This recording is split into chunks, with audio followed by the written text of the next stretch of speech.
Hello, everyone. Welcome to this video on learning mathematics through concepts and examples.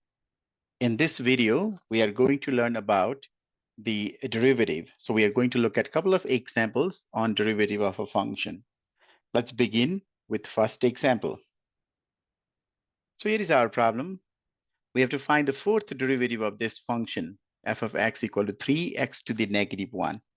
So in order to solve this one, we'll be using the power rule, which says derivative with respect to x of x to the n is equal to n times x to the n minus 1. So basically, we bring this power in front and then reduce the power by 1. So this rule is the power rule. This is power rule. So we'll be using the power rule to find the derivative. And we are going to use this to find four derivatives. We need the fourth derivative. So f of x, let's begin there.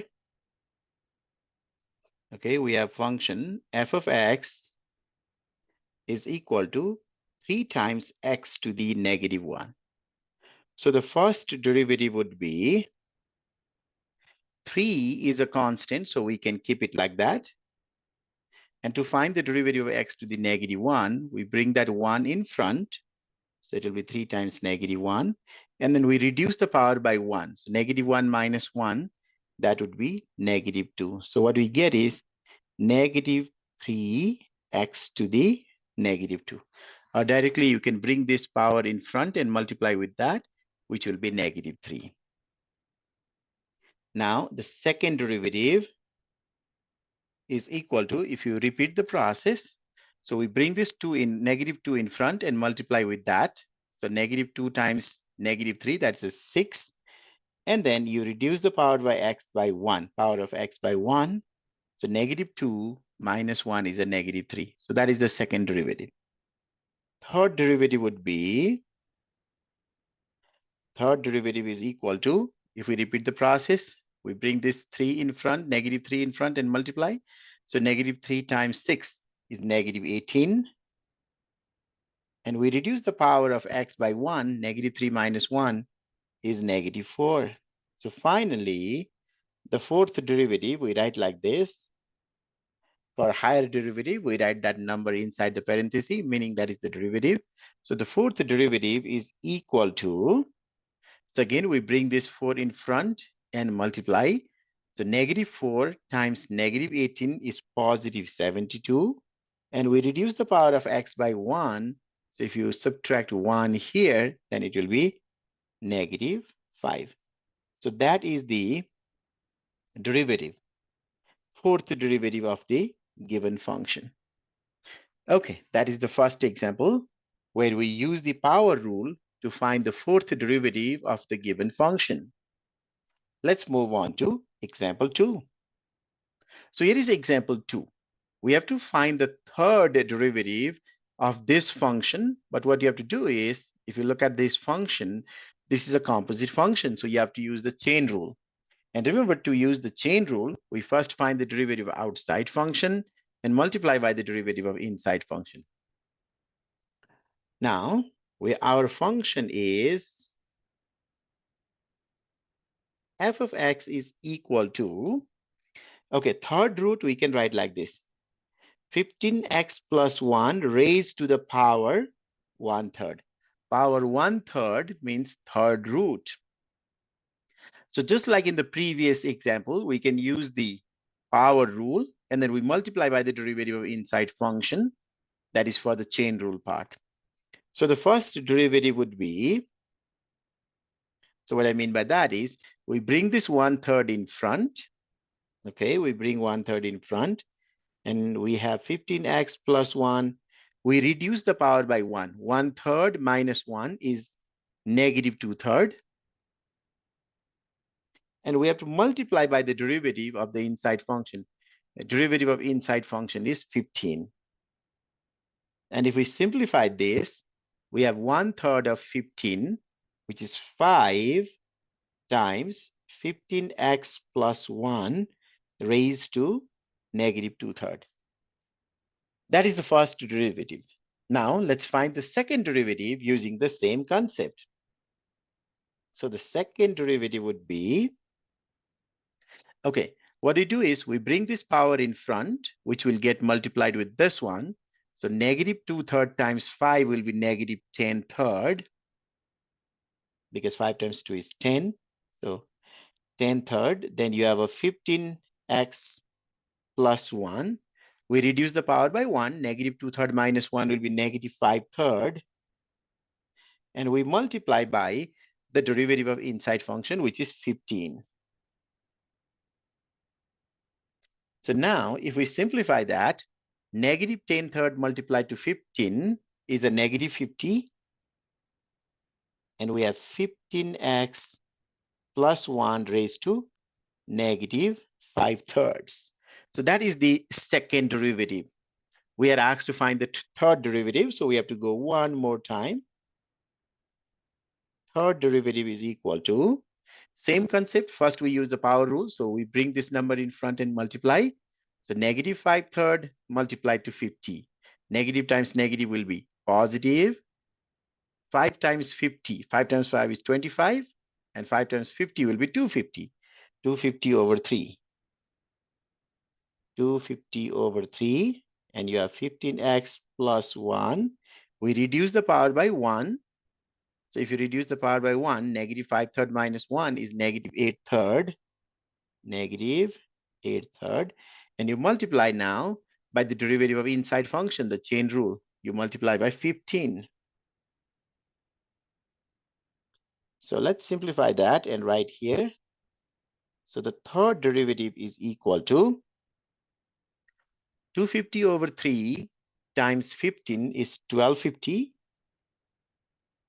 multiplied to 15x plus 1 raised to negative 8/3. So that is the third derivative of the function given there. So what we did in this one is we used the chain rule along with the power rule. Power rule was still there, and we use the chain rule. Remember, if it is a composite function in the chain rule, at the end you have to multiply by the derivative of the inside function. Okay, that is example 2. I hope you are enjoying so far. Let's move on to example 3. Okay, in example 3, we are asked to find the fourth derivative of the function. So there are a couple of things that we need to remember here. So first, I can see that there is 7 to the x. If you remember the formula, derivative with respect to x of b raised to x, okay?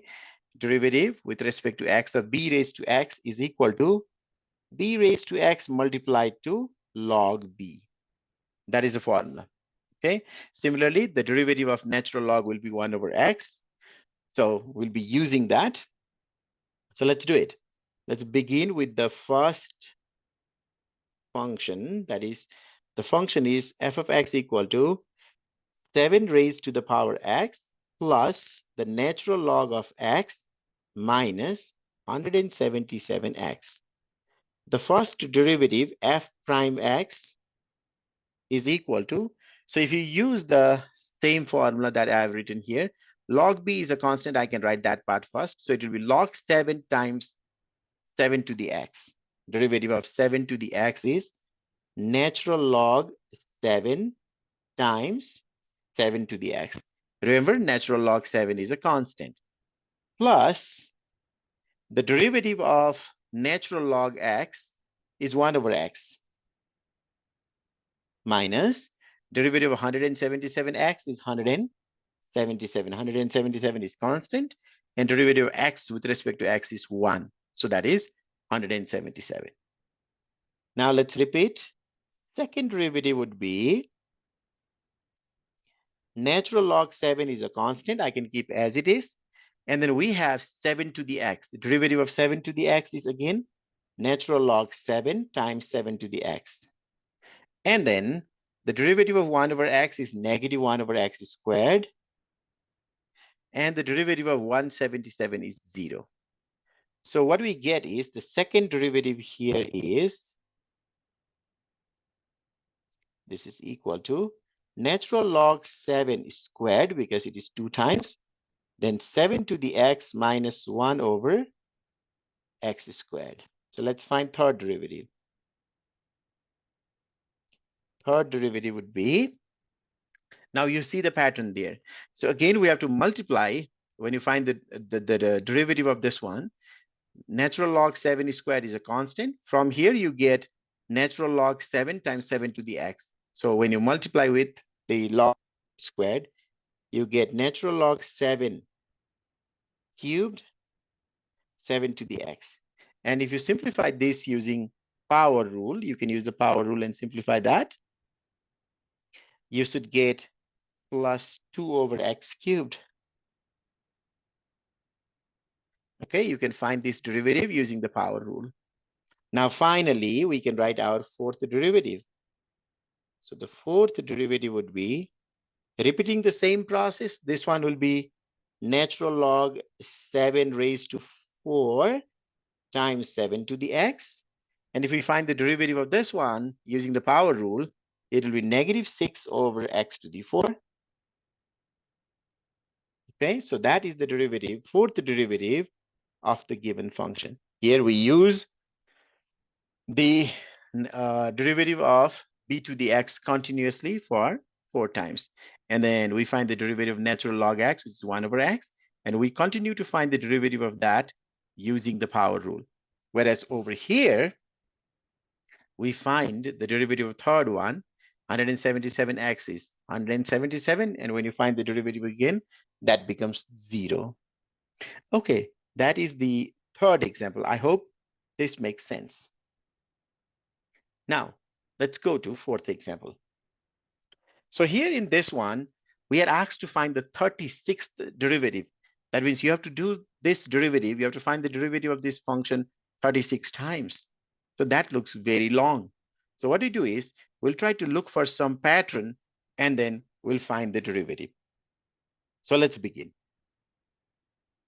So what we have is the function f of x equal to cosine 3x. Remember, this is a composite function. So every time you find the derivative, you multiply by the derivative inside. That is, you multiply by 3. So the first derivative would be, first derivative is, derivative of cosine is negative sine. So we get negative sine 3x. And we multiply by the derivative of inside function. So multiply by the derivative of 3x, which is 3. So that is the first derivative. The first derivative is negative 3 sine 3x. Now let's go to the second derivative. Let's see what we get. Second derivative would be, okay, now negative 3 is a constant we can write as it is. Derivative of sine 3x is cosine 3x multiplied by the derivative of inside function multiplied by 3, which is equal to negative 9 cosine 3x. Okay, negative 9 cosine 3x. Or I can say this as negative 9 is 3 squared cosine 3x. The first one, now you can see that the first one is 3 to the 1. The second derivative is 3 to the 2. So you can look at the pattern there. First one is 3 to the 1. Second is 3 to the 2. Okay. And then if we go to the third one, third derivative, we have a negative 3 squared constant. And then the derivative of cosine 3x, as we have seen here in the first one, is negative 3 sine 3x. And if you simplify, what you get is negative and negative, that becomes positive, and then 3 cubed. Okay, positive 3 cubed sine 3x. Let's do one more so that we can see the pattern. Fourth derivative is, so just like the starting function, you can see that this one is positive, right? We have a negative, negative, then positive. Let's see what we get in the fourth one. Okay. So if we look at the fourth one, we repeat the process. 3 to the 3 is a constant. 3 to the 3 is a constant. Derivative of sine 3x is 3 cosine 3x, which is equal to, you can see, 3 to the 4 cosine 3x. So fourth derivative is 3 to the 4 cosine 3x.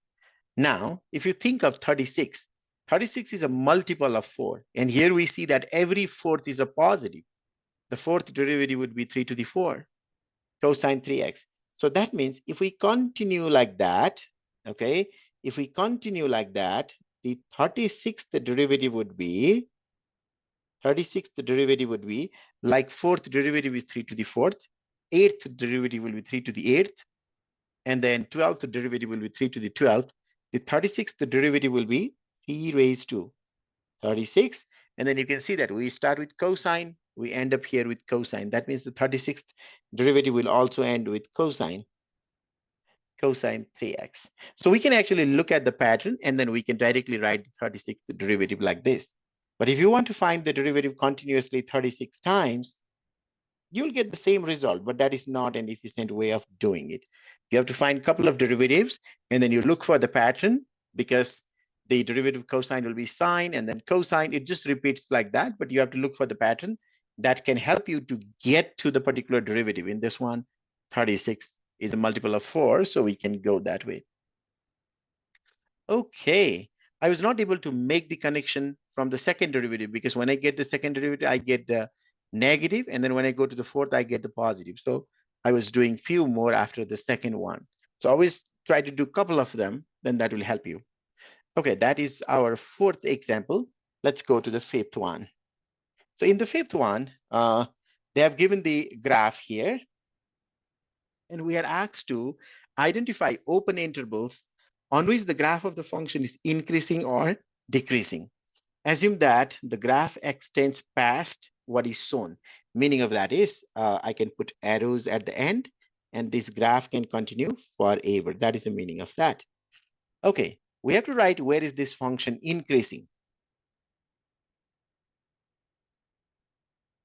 So increasing on what interval? Let's find it out.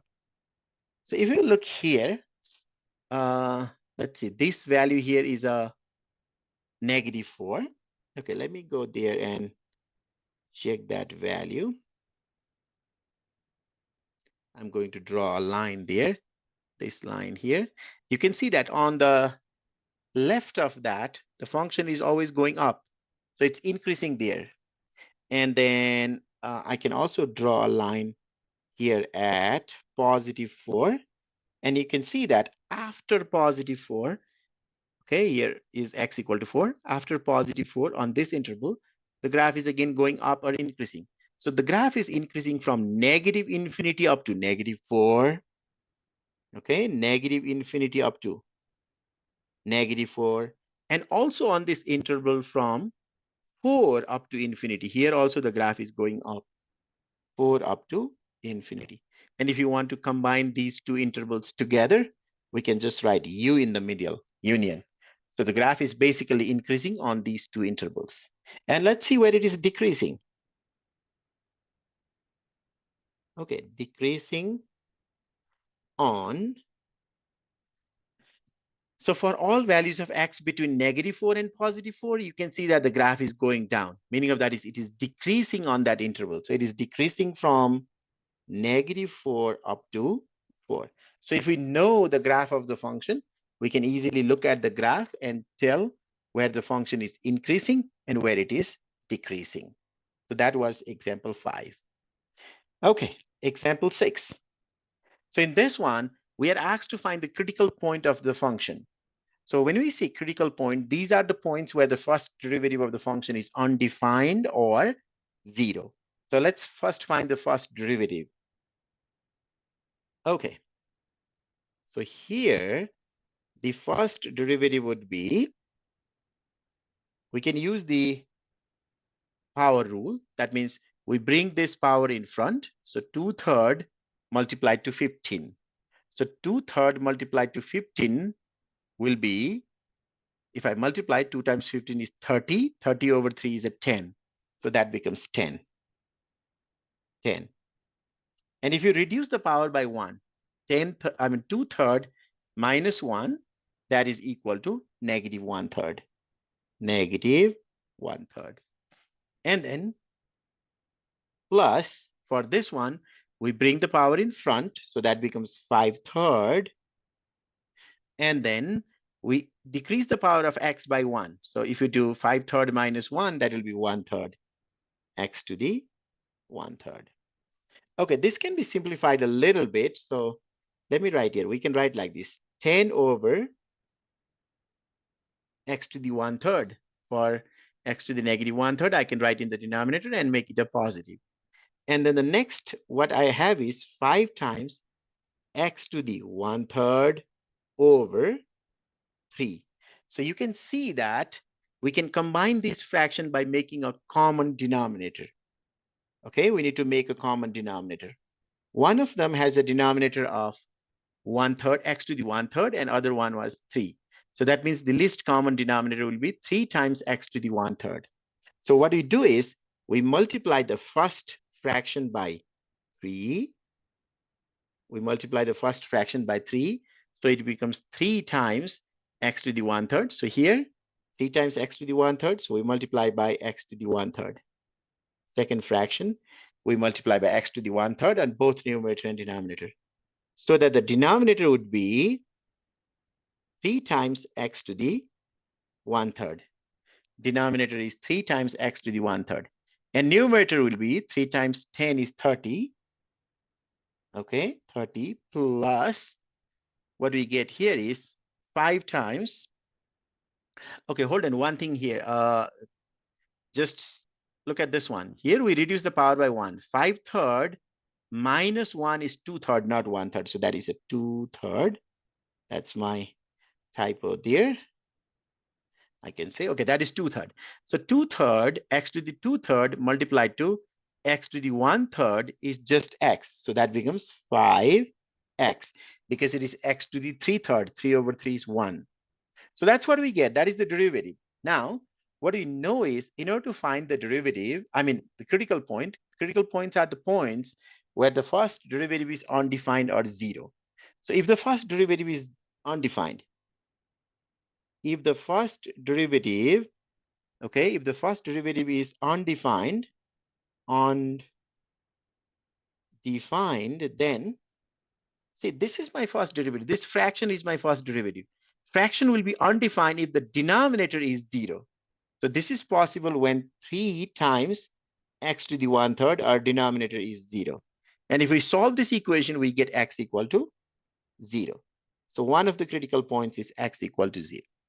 Similarly, critical points are the points, as I said, where the first derivative is undefined or 0.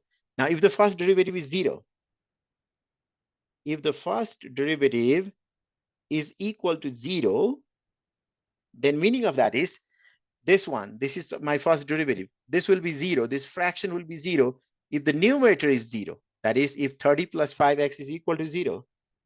If 30 plus 5x is equal to 0. And if we solve this, we get x equal to negative 6. That means the critical points are x equal to 0 and then x equal to negative 6. So before I move on to next example, always remember, whenever you are asked to find the critical points, what you have to do is you always have to see the first derivative to be undefined and first derivative to be 0. When is first derivative undefined and when is first derivative 0? Because critical points are the points on the graph of the function where the first derivative is 0 or undefined. Okay, that is example 6. Let's go to example 7 and find out what we have. Okay, in example 7, we have a graph again. So for the following graph, identify the points where the local and absolute maximum or minima occurs. Okay, we have to find where we have a local and absolute maximum or minimum value occurs. Assume the domain is a closed interval from A to B. So let's try to see, because we have A, B, C, D, E, and F, okay, labeled in their respective points. So for example, if we look at A, there is nothing possible at A, because here We don't have a function, from this side increasing and then decreasing, or from this side decreasing and then increasing. So I can say that this value here, okay, this value here is nothing. It's not maximum nor minimum. So I'll say none. That's one way of thinking. The other way is, let me show you here. You can see that the maximum we can go is that value there, this one. Okay, that is the maximum possibility. And then if you look at the minimum, so that is the maximum we have. The minimum we have is all the way down there. Let me move a little bit up, right there. This is the minimum, okay? This is the maximum of everything, and this is the minimum of everything. So meaning of that is this point C is absolute maximum. Okay, this point C is absolute maximum. C is absolute maximum. Absolute maximum. And then similarly, this is minimum of everything. So at F, we have absolute minimum. Absolute minimum. When you talk about absolute, we look at the entire graph. What is the maximum of all the values and what is minimum of all the values? They are called absolute maximum and absolute minimum. But if you look at this point E, okay, if you look at point E here, what we have is at E, the function is increasing and then decreasing. This is maximum, but not maximum of everything. So we say that the point E is local maximum. This is local maximum. And if you look at this one, function is decreasing and then increasing. That means at D, we have local minimum. At D, we have local minimum. Okay. Similarly, if you look at B, here also the function is decreasing and then increasing. That is minimum, but not minimum of everything on this graph, but minimum for this region around that B only. That's why this is also called local minimum. This is local minimum. So basically in this example, what we try to do is we are just trying to, identify whether the given points are, absolute or absolute maximum or minimum, local maximum or minimum, or none of them. This one is none because it is not showing maximum or minimum there. So this point A over there, we have none. So that's how we can, answer a question like this one. If the graph is given and you are asked to identify the points, this is what you can do. That is my example 7. Okay, let's look at example 8. Find the critical point in the domain of this function. Okay, we want the critical point. One more time, critical points are the points where the first derivative is undefined or 0. And we want to find that in the domain here. This is a polynomial function and the domain is everything, all real numbers. So we just need to find the derivative and see where it is undefined or 0. So here, our function is 5x cubed minus 4x. So the derivative would be, if we use the power rule, this 3 will come in front and multiply. So 3 times 5, 15. And you reduce the power by 1, so 15x squared. And then minus, the derivative of 4x is 4 because 4 is a constant as it is. Derivative of x is 1. This is the first derivative. This derivative cannot be undefined because there is no denominator that can make 0.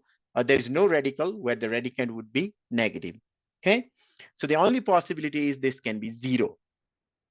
So if my first derivative is 0, then what we get is 15x squared minus 4 equal to 0. And if we solve this, we get x equal to plus or minus 2 over square root of 15. So these are the critical points. The critical points occur at x equal to plus or minus 2 square root of 15. So one more time, you need to remember that critical points are the points where the first derivative is undefined or 0. In this case, first derivative is only 0. There is no way that this can be undefined. The domain of this quadratic function is everything from negative infinity to infinity. So it is defined everywhere, defined for all real values of x. That's why we just see where it is 0. We found that it will be 0 at plus or minus 2 over the square root of 15. So these are the critical points. Okay, let's move on to next one. So this is our second last example. Find the absolute maximum or minimum value of this function on the interval from 0 up to 2 pi. So what I'm going to do is I'm going to find the maximum and minimum value of this function using the graph. Sometimes using graph will be much easier. So let's try to find the maximum and minimum value using the graph. So let's first draw the graph of the function. So here is the graph of that function, f of x equal to 5x plus sine 5x on the interval from 0 up to 2 pi. So this is at 0, and this value is at 2 pi, 6 point something, as you can see, that's at 2 pi. So you can quickly sketch the graph, okay, using your graphing utility software, your calculator or Desmos. So that point is at 2 pi. So 2 pi, and then if you want to find the value of the function at 2 pi, it will be 31.384. And then at 0, it is 0. Okay, so clearly you can see that the function value for this function value is maximum. Okay, f max is equal to the value of the function at 2 pi, because the function is continuously increasing and it went up to there. So the maximum value occurs at 2 pi, and that maximum value is 31.384 directly from the graph, or if you plug in 2 pi into this function, you'll also get 31.384. So either way, it's the same result. Okay, so that is the maximum value. Okay, so now you can write the maximum value like this, 31.384, or you can also do this. As I was saying, you can find f of 2 pi, which is equal to 5 times 2 pi. You can just plug in the value here, 5 times 2 pi plus sine 5 times 2 pi, which is equal to 10 pi plus sine 10 pi. Okay, sine pi, I mean 10 pi plus sine 10 pi. And that value is this. Okay, so we get that part. Okay, we get that part. This is, hold on, sine, as I said, sine 10 pi plus sine 10 pi is equal to this. The other way of thinking about that is, because sine 10 pi is 0, okay, sine 10 pi is 0, so it is 10 pi plus 0, or simply 10 pi, right? So the value over here, this one is 10 pi, because pi is 3.14 something, right? And you multiply by 10, you get approximately that value. Okay, now if you want to find the minimum value, so clearly you can see f minimum is the value of the function at 0. And the value of the function at 0 is 0. You can do that. Or as I said before, you can also plug in 0 into that function and find the value. I can also show you that. So if you plug in 0, that will be 5 times 0 plus sine 5 times 0, which is equal to 5 times 0 is 0 plus sine 5 times 0 is 0. Sine 0 is 0, so we get that equal to 0. So either way, your value is the same. Directly looking at the graph, you can write the value, or you can plug in and simplify. So either way, you can find the maximum or minimum value easily. So sometimes using the graph will make our work much faster. So that's what I'm doing in these last two examples. I just did this 9th one.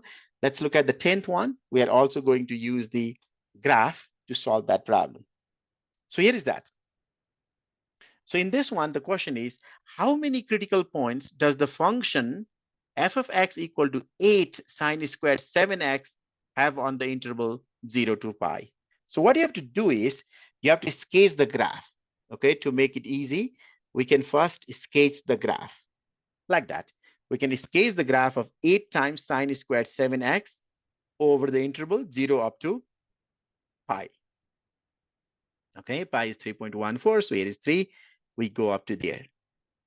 Now we have to find how many critical points do we have. Critical points are the points where the first derivative is 0 or undefined. So you can see that if you literally count there, you can see that the first derivative is 0 here. 1, 2, 3, 4, 5, 6, 7. Also down here, 8, 9, 10, 11, 12, 13. Right? One more time, let me count. 1, 2, 3, 4, 5, 6, 7, 8, 9, 10, 11, 12, 13. I'm not counting 0 because you can see that the 0 is not included if you look at the interval. And also I'm not counting here at pi because the pi is not included. So all other points, we have the first derivative 0 because the tangent line will be horizontal at all those red dots that I have. So if we count, we get 13 of them. So we say that there are 13 critical points. So there are 13 critical points. That's what you have to do. You have to just look at the graph and quickly count them. So this is the last example for this short video. I hope you find this video helpful. Thank you so much for watching.